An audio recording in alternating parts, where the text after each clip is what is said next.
We are making something beautiful today on Tutorial Tuesday.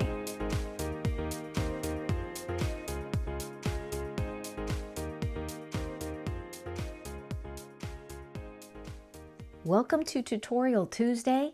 We're making a lovely chain link that is chainmail inspired. Remember that poll that I did about a week ago, number one, and it usually always is. You can tell even from across multiple channels that the chain link is what gets the attention. People are always looking for new ways to attach their pieces. You want to take a few ways to connect things when you're making your own design. So I'm hoping that you take this little link here. It's got a lot of movement. It looks very floral to me. What do you think? I'm not sure exactly what this is, but it's got movement, and it doesn't matter which way that your necklace or your earrings are directed. The little side jump rings look the same no matter how your chain is falling. So I do love that. And what else that I love about it is that it's just this one basic frame that you don't even need all these side jump rings. This one simple basic link here, it is so useful in so many different things, and I use this a lot. So even if you don't go on to make the jump rings or make the earrings, you can take this basic frame, if you will, and really incorporate it into lots of different things that doesn't require any jump rings. It is jump ring free, and I love that, even though we're going to be doing a lot of jump rings today. I'm just letting you know, but it really has a stunning look. I do love chainmail. I love how a simple circle shape, even in the 2D realm, circles just layered on each other are so beautiful. So we're taking it in a 3D direction. I love how you get so many different sides and perspectives of this chain link that are just gorgeous. It feels good. It's got that little bit of movement in it and really is great for so many different things. A lovely viewer said, please make sure you do earrings with it because I want to know how it looks with lots of different things because I like to make sets. So we're going to be definitely doing the chain link, and I will show you also to how to do the ear wire and to attach a bead so you can make some little drop earrings as well. So it's going to be a lot of information, a lot of basic information that you can use whether you make this link or not. So get your supplies ready. I'll show you what you need, and let's make this beautiful link today. A lot of your basic tools for this project, of course, we're going to be using my trusty bail pliers. You're going to need some chain nose pliers, maybe even 2 of them, and depending on if you need to adjust this little link in here to line them up more, and I'll explain that. And I've got 3 different cutters here. And you're like, what? Why do you need 3 different cutters? Because basically that's my situation. Remember how I broke my other Xeron pliers and I had to replace them? These don't cut as well as the original, especially right on the tip. So I have these on hand when we make the jump rings. These are sharp, even right on the tip, but they are broken and they're missing pieces. So I have these to do jump rings. I have these for basic cutting, and I brought these back out again. These are a double flush cutters, also from Xeron, and I demoed these in a previous video, and I wasn't quite a fan, but I got them out for this, so we can make all of our lengths of wire to do the links. It made it for quick work for that, and I didn't think it quite mattered so much if it had that flush end, because it's going to be covered and there's going to be so much motion and action going on in this chain that I didn't think that mattered. So actually these had a purpose today. So if you've got one of these, get these out. It's going to be helpful. Now as for our wire, the frame of the link is a 16 gauge, and the little jump rings dangling on the sides are made out of 18 gauge. Excuse me. If you stick around to do the wrapped bead, you're going to need something like a 22 or 24, and of course ear wires take about a 20 gauge.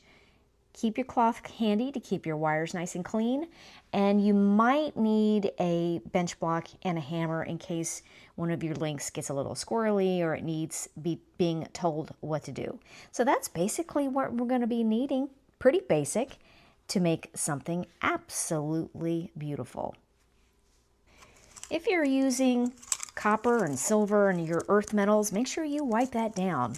Get it nice and clean before you get started. Otherwise, your hands might be looking like this cloth. Also, it helps to strengthen your wire a little bit. If you're wiping it down and you're giving a little arc to it and you're trying to get your kinks out, you're strengthening your wire all at the same time. So I've got a length pulled out and I'm going to measure off. This is what you'll need per link is 1 1/8. Now that seems very specific, and because it kind of is. I tried to do just an inch. I tried to do 1 1/4 inches so that it was easy to explain and easy to cut and prepare. But it needed something a little more specific based on the bail sizes that we are using. So you see, I just kind of cut that with these. I'm going to transition over to these pliers to run through all the pieces that I will need for the links. Each one of these links measures just under 1/2 inch. So bearing that in mind, depending on what size that you're going to need, and what I'm measuring is from the end of this to the end of that loop there. It's about 1/2 inch, just under 1/2 inch. So keep that in mind and in how many of these links that you're going to cut. And now that I've got the one piece cut, I'm going to bust through cutting a bunch of links. Now I've already cut several. And I've already made many of these links, but I'm definitely going to do some with you so you know what it's all about.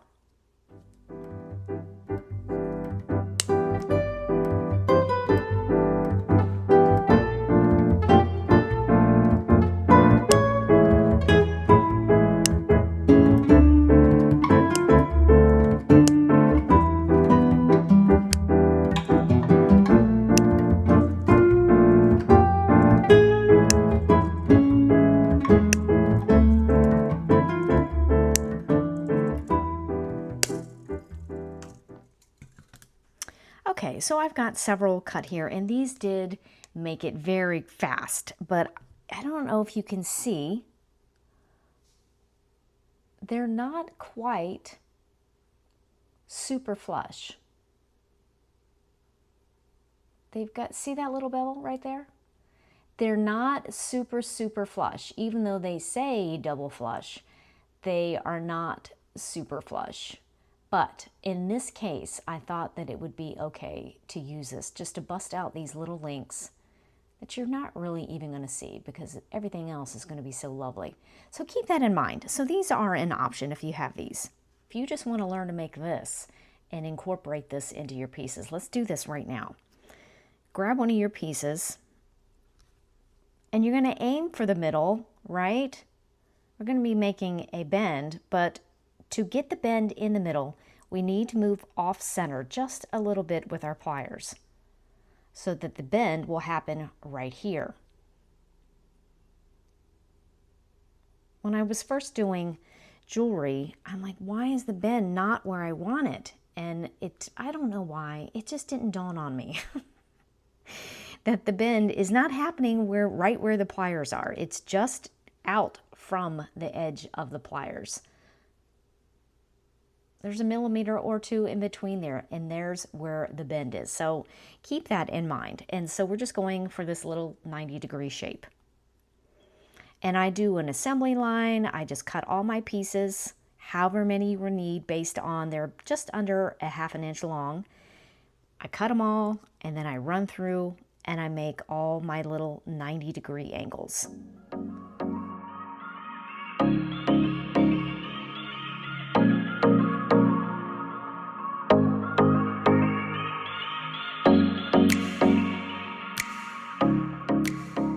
I've left out one of our pieces of wire because this one is going to become just an infinity design, because I'd had all of this with that basic, this link in there, but when I got to the end, I realized that when the hook came around to make the bracelet, it wasn't sitting correctly.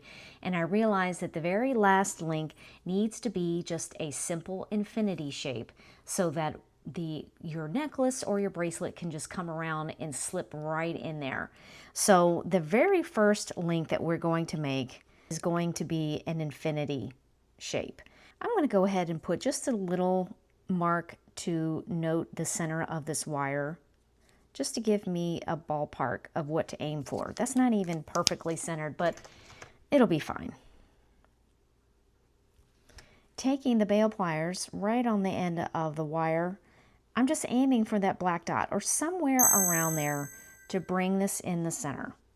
You'll notice that this is not real tight up against the bail because that's not the goal. The goal is just getting that wire somewhere in the middle so we can make this little infinity shape.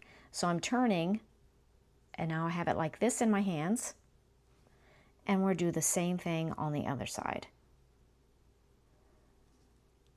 Using that same 3mm bail, I'm just aiming for the other wire to meet in the middle. Oh, that one got on there kind of tight. And if you need to make any adjustments, super simple. To pick up your chain nose pliers, just press things in, adjust these little angles and where things meet in the middle. And that's going to become our little end piece that the hook will go into. So let me show you how this works. It's very similar to what we just did. We're going to pick up one of our little pieces that we've already got going here that is a 90-degree angle. I'm right-handed, so I've got my pliers in my right hand, and I like to hold this little 90-degree in between my index and my thumb. Back with that same bail that we used to make the little end piece, right on the end of that wire, and sometimes I'll just peek my middle finger around, just touching it, making sure that wire's not hanging out. I'm also making sure that things are straight and level before I go and make this loop. And we're just going to roll our hand back, roll the pliers back until it kind of meets that little joint. Now right now, this little loop is hanging out on the side of this line. And I want it to sit more like a balloon. I want this little loop to be right on top of the wire. So I'm just holding the pliers very firmly, and I'm just going to maybe roll my hand a little bit more, and I'm also pressing on this string of the balloon, if you will. So now it's sitting more like a balloon. Could go just a little bit more even.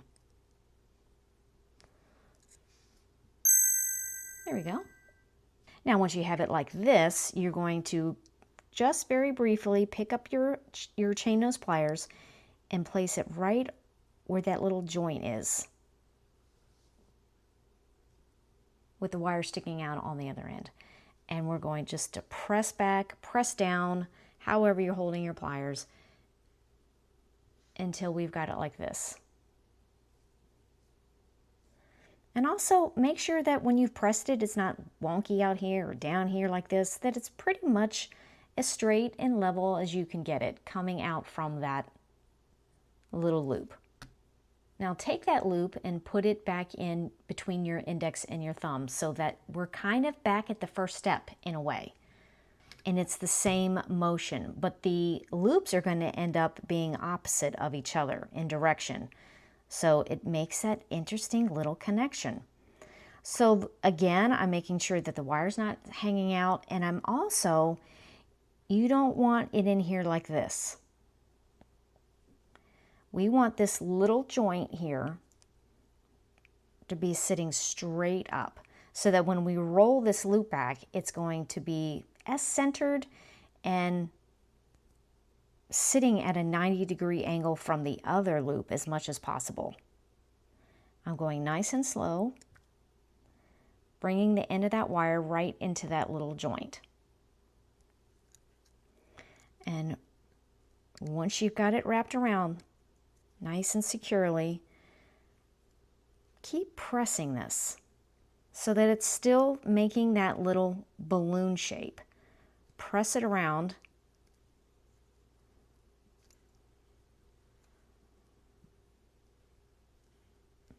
You see what I'm saying? It's still, here's our little loop, and this would be the line, the string of the balloon. So it's sitting like that again. So we should have everything lined up, looking really nice and even, nice and square, and that's what you want. Really useful little link. I'm going to show you again so that you're clear on it. I've got it in between my index and my thumb. I'm using the third bail right on the end, slowly rolling back in till it meets the wire again. Now right now it's hanging out on the side, and I just want to keep rolling my hand a little bit while at the same time pressing this wire, this extension here, so that we kind of get a little balloon shape. Now we need to make a bend, so grab your chain nose pliers right on that little joint so that the wire's sticking out nice and straight, and then just very evenly press that straight back. Hold that loop between your index and your thumb, and we're kind of doing that same first step again. 3mm bail right on the end of the wire, and slowly roll it back until the end meets that joint. I want this first loop to be more like the string of a balloon, so I just want to take my hand and press that down a little bit more. So it's, you see what I'm saying? You're going to have to use some strength. You should have seen my hands after I was doing this all day yesterday. They were a little sore. I'm going to be honest with you. It was a little sore of a whole day of it. That's when I prep for my videos, is the day before. So I'd had made a gajillion of these things and my hands felt it. So that is how you do this wonderful little link. Now you can stick with that and go ahead and make something. But if you would like to know how to do these jump rings, again, pick up our bail pliers, and we're going to jump down to our 18 gauge wire. I gotta wipe this down first. You're going to need 4 jump rings per link. So if you're cutting, like for this 6-inch bracelet that I made, I did, how many links did I make? I can't even remember. 1, 3, 4, 5, 6, 7, 8, 9, 10, 11, 12, 13, 14. Okay, 14. So I've got 14 links for this 6-inch bracelet. So 14 times 4. That's how many little jump rings you're going to need. Bail pliers, but this time we're going to use the 2mm bail. We want them to be just a little smaller. Wire in the pliers so that you can't feel the end.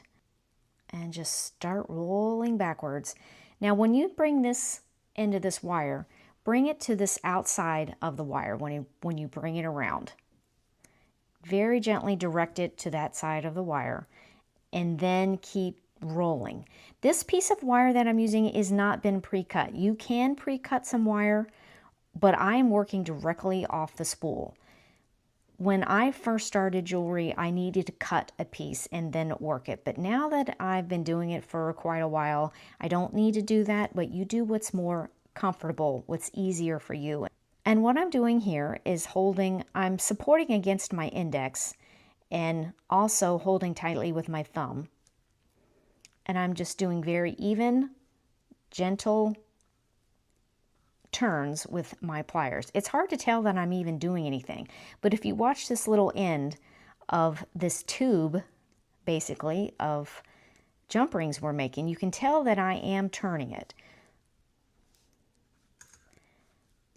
And you might have to do several little tubes, coils of these jump rings for whatever you're working on. I think I made 3 of these little coils. I think that's going to be good for now, just to demonstrate. This is when I'm transitioning over to these pliers because they're sharp, even on the very, very tip. I almost got rid of them because they're the thing on the inside that keeps the whatever that is, it broke out. And I was like, man, these are so irritating because I have to like do all the movement myself, you know, but I'm so glad I didn't get rid of them because they are sharp. These are Lindstrom and they're still sharp right on the very end. So before I start making the jump rings, I like to pull out my coil a little bit. This is going to give me a little space in between the coils without cutting the one after it.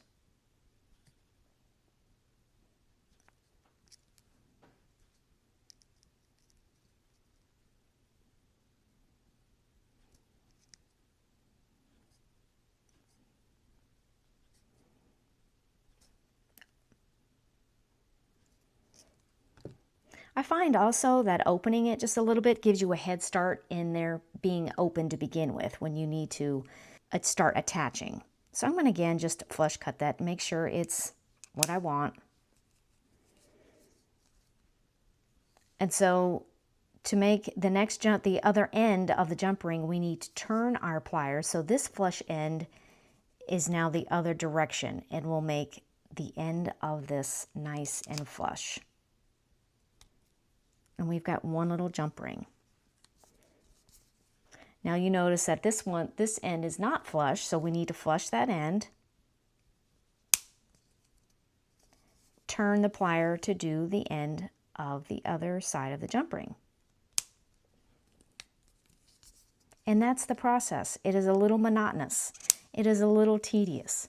But when you don't feel like running to the store, when you don't have all these little jigs to make jump rings, and you need some jump rings. This is how you do it with a little coil of wire. You don't even have to have a bail plier. If you've got something skinny to wrap your wire around, that'll work. And some flush cutters. This is all I'm using. Let me tell you, I really wanted to go to the store and just buy jump rings. Because this is tedious. It's tedious, and you can tell I have finally learned to go slow. I go slow on everything. So, you know, get your audiobook out, get your TV program on. I don't know. Sit in silence and just work through it. You will need many. But I think the end result is so nice. You know what else is annoying about these pliers? Is that squeak. Ooh. 2 hours later.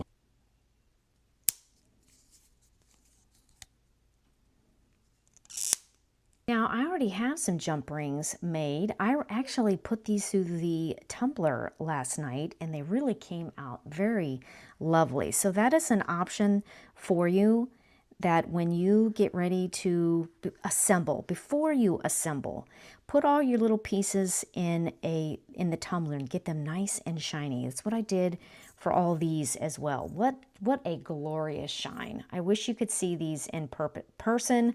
The difference in shine compared to the tumbled jump rings against the ones that I just made is really significant.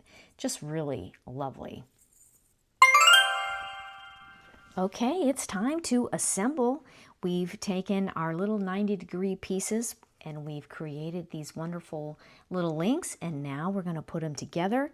So what I'm doing, let me start with that. Remember that little infinity ring that we made? That's going to be going to connect, where is it? Going to connect the hook here on the end. I'm just going to open up one of these loops to the side. Don't pull it open like that, so you'll mess up your shape. Because I'm still looking down from above and it still looks like the loop. But really, it's just turned out to the side.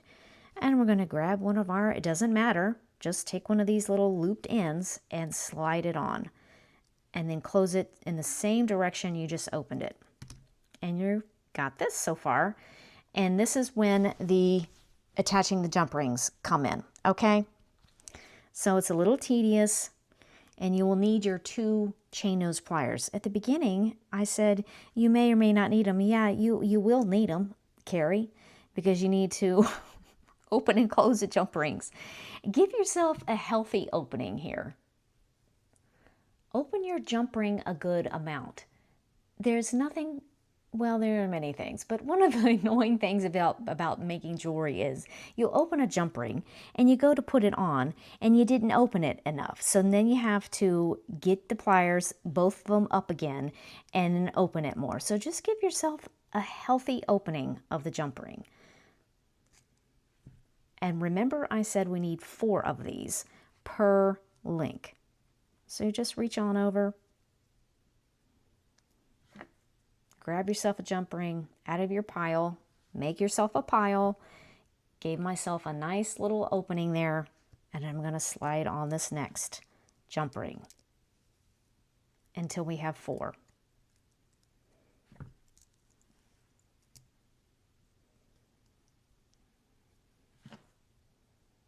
It's just a twist open like that.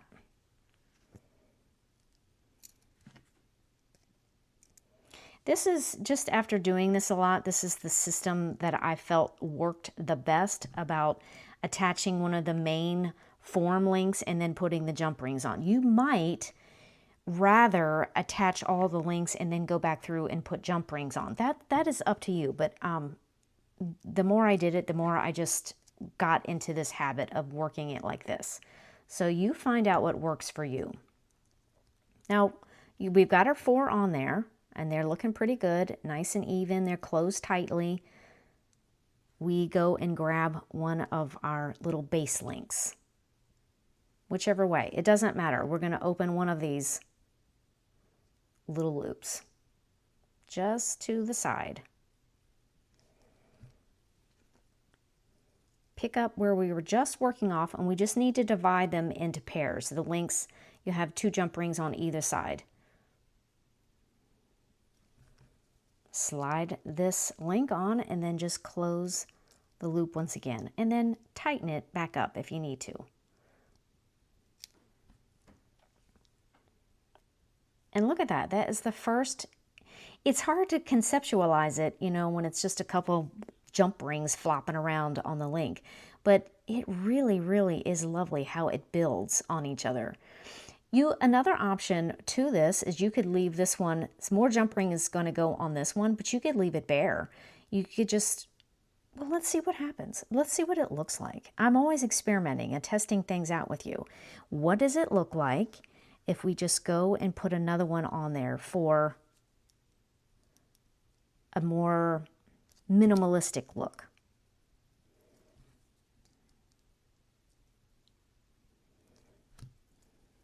So we would skip one. We're going to skip that one and then put jump rings on this one and see what it looks like. I love doing experiments with you and trying things out.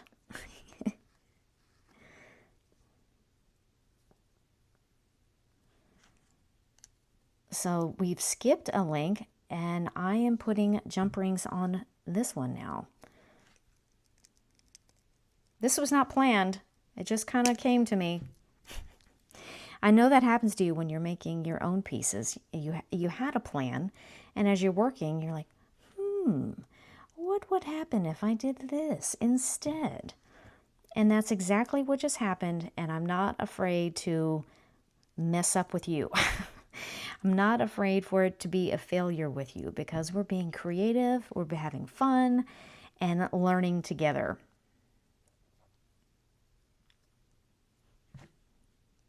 And this is a part of it. I encourage you to, just because I'm doing something a certain way or a certain pattern, you can come up with your own patterns.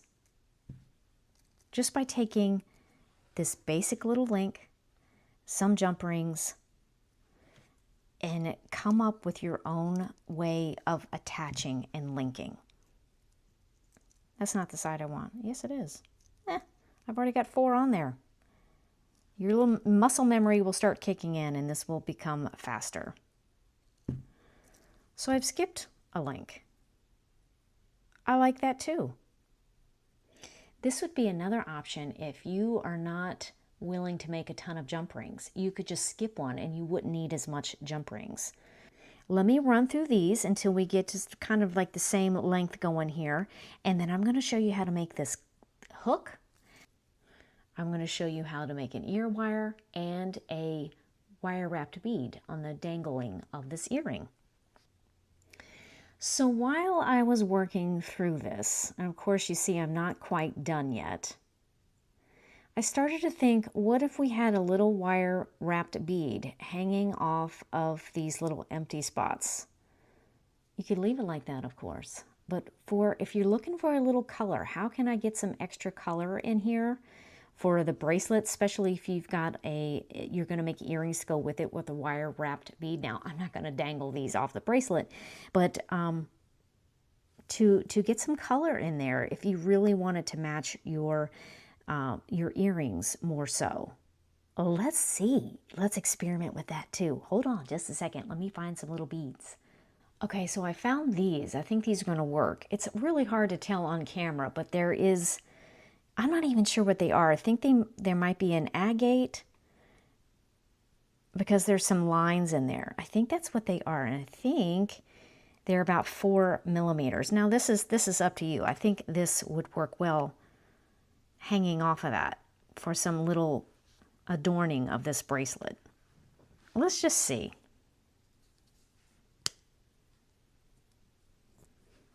And if I don't like it, I don't like it.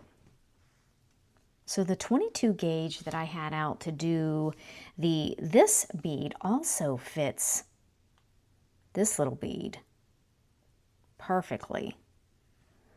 This is how I always do it. It's just kind of basic. To make the head pin, make this bead stick on there, stay on there. I'm going right to the end of this wire, and I'm doing a little bend back, so now it kind of looks like a little U. And I'm just going to press that closed very slowly so I don't end up twisting my wire. And then bring down that bead to hold it on there. A little 90-degree bend back. I'm going to bend over this 2 millimeter bail just for a little small loop. Turn my pliers.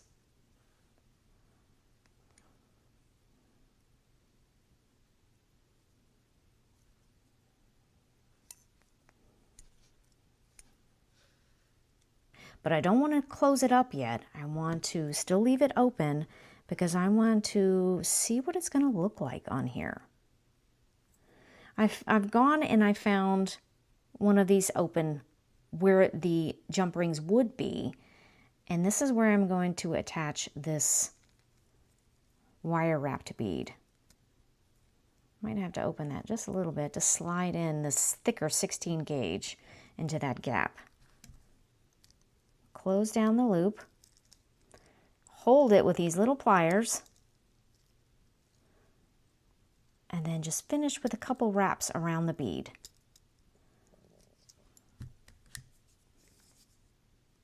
And then trim the excess. Oops, I did not hold it, so it went flying. Where's my end here? And then just tuck in that end.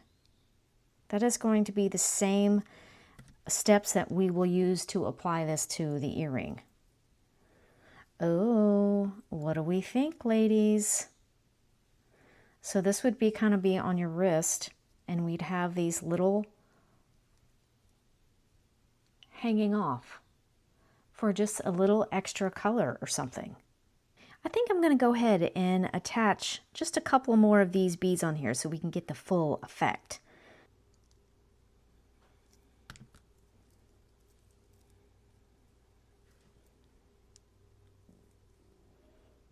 So this is what it's looking like with a few little wire wrapped beads attached to these blank spots, these empty links that we made. Look at this wonderful little thing that happened as we created together. We're spending time together and making something beautiful. So that is a total option. Okay, let's review. This is the one where it was jump rings on every single link for a more intense chainmail floral look. And this one, we left every other one of these links with no jump rings to attach a wire wrap bead that is then going to match some earrings that you might want to make. So this is like a mother pearl teardrop bead that is on the end of this. And this looks so lovely with that. Well, we had a little fun getting redirected with some more ideas, and I don't want to keep you too long, but I want to make sure that you know how to make this hook if you're making a bracelet or a necklace, and I want to show you how to make the ear wire if you want to make earrings. And how I did these little wire wrap beads is the same process that I do to make this attached bead on the end of this empty link. So let's do this hook and this ear wire. I've got my 16 gauge back out to make this hook.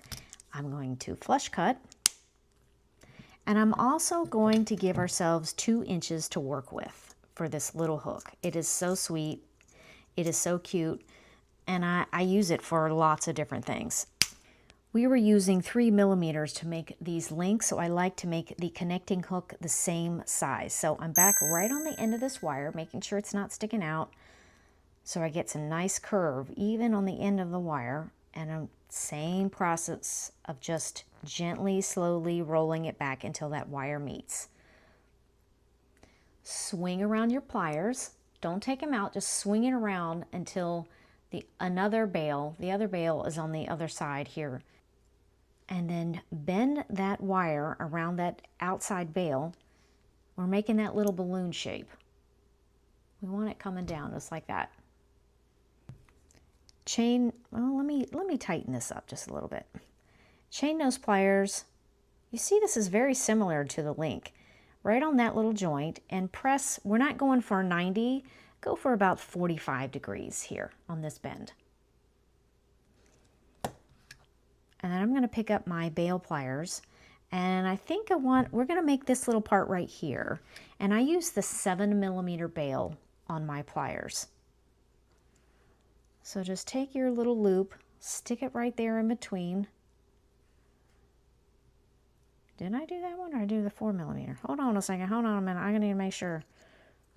No, I didn't. I used the 5 millimeter. I have no idea what I'm doing, but I know I'm doing it really, really well.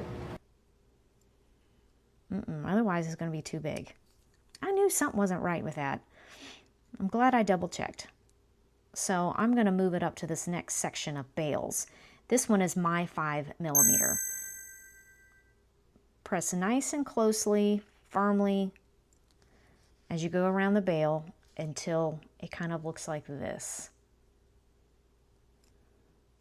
This is your preference. You can do this wherever you want, but I seem to, wherever the loop is, this is where I start to make that little cute little bend. And I've just got my pliers in there, and now I'm going to press out to make that little bend. And then trim your wire.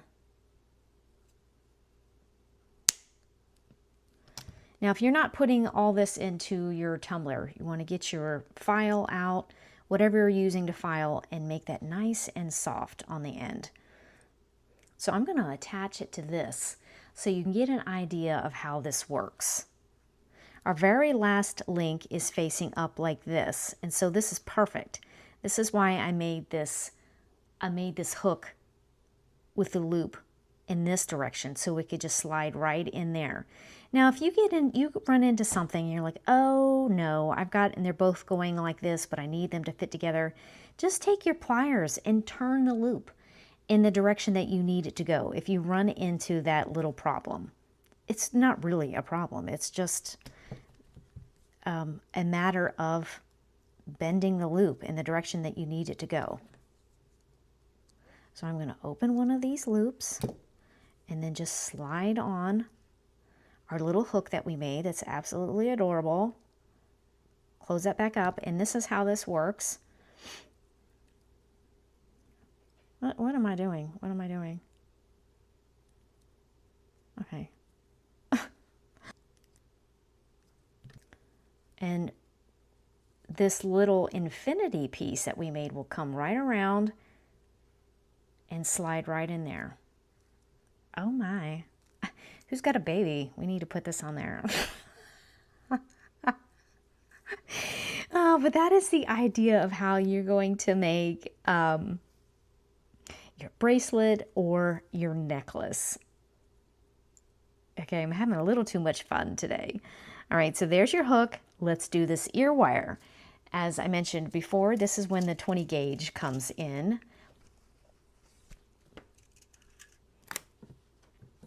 And I usually cut around 2 inches. I'm going to leave an end because I'm going to flush cut that.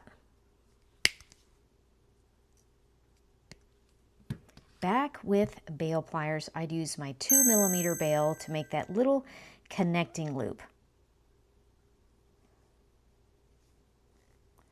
I'm just rolling back slowly until the end of that wire meets the base wire. I've turned my pliers, so now 7mm on this bail plier is to me. I'm going to turn the loop away from me. So now it's set up in my pliers like this, nice and level as I can get it. Because say it was like this, and your wire's going all up, and you go to press that around, your ear wire is going to be so messed up and wonky, and you don't want that.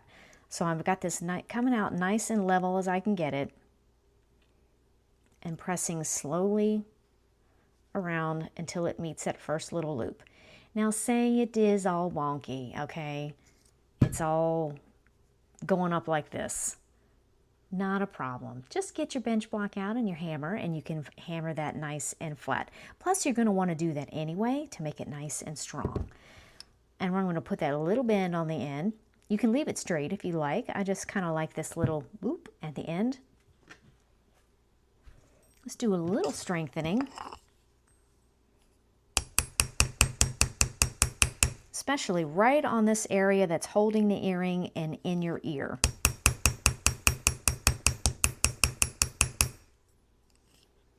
And I can show you on this one, it's just the same simple attachment where you open that like a barn door, and that's where you slide on your link of however you design it. So much fun and options for you in this tutorial today. Some surprises happened. I'm not sure, this just spontaneously happened as we were spending time together. You really never know what you're going to get in a tutorial Tuesday. But I love that because that's the way my mind works. A lot of times as I'm creating, I'll be going in one direction and I'm like, what about if I do this? And that's exactly what happened here. Don't be afraid. If you have a different idea and you want to go in that direction, go in that direction. What are you going to be out? A little time and a little wire? Go, have fun. And you know, if you screw up one of these wrapped beads, cut it off and try again. One thing I learned when I was doing painting was not to be afraid to waste paint. Even if the thing I spent hours on turned to be a pile of mess, don't be afraid to waste paint. Don't be afraid to waste your wire because you're learning, you're growing, and your creativity is being expressed and it's strengthened as you do make mistakes and you fail. So don't be afraid to waste your wire. Don't be afraid to waste your time because every mistake is a time to learn. You got to tell me if you come up with something different, a different technique or a different design using these elements. Won't you tag me when you are posting on your Instagram and Facebook? Tag me. I want to see it. Oh my goodness, this is so exciting. I love to see what you make. You all are so talented and just fun to be with. So please let me know. I'm on everything. Carrie Fiscato is a pretty rare name, so if you just put Carrie Fiscato, it'll come up. I would love to know what you put together. Until next time, have a fantastic week, and I'll see you next time for Tutorial Tuesday. Something's on my face. Freaking ant. I'm not gonna do that. Let me cut another piece. Oh, no, that's not what I'm doing. It's to make a cut without... What's going on here? Is that going to be too big? Shut up. Just, I don't know what I'm saying.